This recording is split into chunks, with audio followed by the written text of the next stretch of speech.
Sir Manoj సార్కి and మేడంకి and సార్కి హృదయపూర్వక ధన్యవాదాలు తెలియజేసుకున్నాను.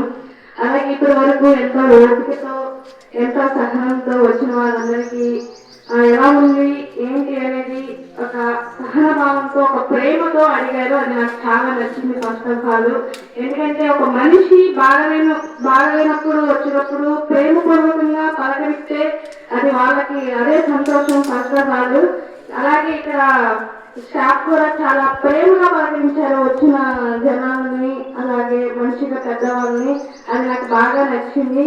సో ఇదే కాకుండా అనేక గ్రామాలలో ఈ మెడికల్ క్యాంపు ప్రవేశపెట్టాలని కోరుకుంటున్నాను.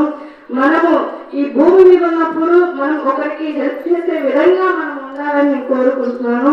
మనం ఏది తీసుకెళ్ళము. సో అనేక మందికి హెల్ప్ చేసే విధంగా మీరందరూ ఉండాలని నేను కోరుకుంటున్నాను. అలాగే నాప్పుడు నాకు ఒకరు చేయనిచ్చారు. వాళ్ళ ద్వారా నేను ఇక్కడ వరకు వచ్చాను. అనేక మందికి నేను హెల్ప్ చేయాలనుకుంటున్నాను. అలాగే నేను ఒక ఫౌండేషన్ అనేది ఓపెన్ చేశాను, Mother Teresa power of Mammaji foundation.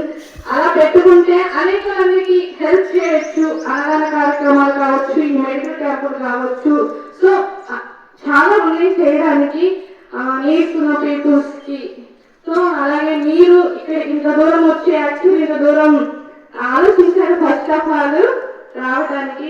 చాలా చాలా ప్రేమగా మాట్లాడారు. నాకు నచ్చింది సార్ మీరు అసలు ఈరోజు ఇక్కడికి వచ్చి అనేక మందికి సేవ చేసినందుకు నా హృదయపూర్వక ధన్యవాదాలు. అలాగే పీటర్ గారికి ఎంతో ప్రయాసపడ్డారు. లాస్ట్ ఇయర్ మేము అనుకున్నది సార్. సో అది మీ ద్వారా ఈరోజు ఇవేమో నగర గ్రామంలో జరిగింది మెడికల్ క్యాంపు. సో ఇక్కడికి వచ్చిన హెల్ప్ చేసిన పిల్లలకి అండ్ వాళ్ళ ఫ్యామిలీకి నా హృదయపూర్వక ధన్యవాదాలు.